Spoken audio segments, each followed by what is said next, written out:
జయశంకర్ భూపాలపల్లి జిల్లా టేకుమట్ల మండలంలోని బ్రిడ్జిల పరిస్థితి దారుణంగా మారింది. జిల్లా సరిహద్దు ప్రాంతమైన టేకుమట్ల మండలంలో మెరుగైన రవాణా సౌకర్యం లేక ఈ ప్రాంత ప్రజలు నానా ఇబ్బందులు పడుతున్నారు.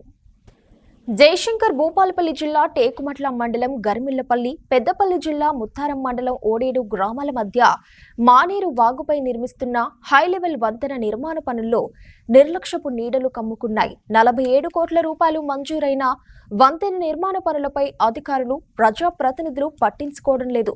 పనులు మొదలై 8 ఏళ్లు గడిచినా ఇంతవరకు పూర్తి కాకపోవడం పట్ల ఈ ప్రాంత ప్రజలు అసహనం వ్యక్తం చేస్తున్నారు.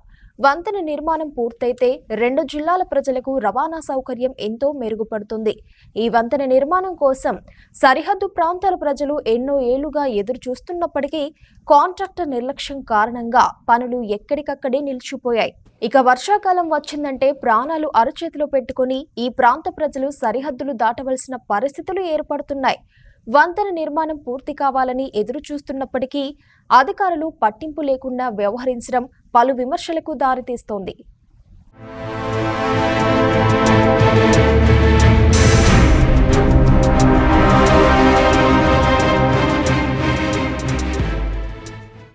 అదేవిధంగా టేకుమట్ల, రాఘవరెడ్డిపేట గ్రామాల మధ్య చలివాగుపై నిర్మించిన హైలెవెల్ వంతెన గత ఏడాది వరదలకు కూలిపోయింది.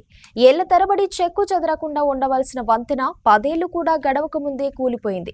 దీంతో ఈ ప్రాంతంలో కూడా రాకపోకలు నిలిచిపోయి ప్రయాణికులు నరకయాతన అనుభవించారు. కూలిపోయిన వంతెనపై పాదచారులు, ద్విచక్ర వాహనదారులు వెళ్లేలా తాత్కాలికంగా చిన్న ఇనుప వంతెనను ఏర్పాటు చేశారు. శాశ్వత పనులు చేపట్టకపోవడంతో ఈ ప్రాంతంలో భారీ వాహనాలు వెళ్లని పరిస్థితి ఏర్పడింది. దీనిపై స్పందించిన ఎమ్మెల్యే గండ్ర సత్యనారాయణరావు ప్రత్యేక చొరవ తీసుకుని బ్రిడ్జ్ పునర్నిర్మాణానికి నిధులు మంజూరు చేయించడంతో మరమ్మతు పనులు కొనసాగుతున్నాయి. తొందరలోనే ఈ వంతెన మరమ్మతు పనులు పూర్తయ్యే అవకాశాలు కనిపిస్తున్నాయి.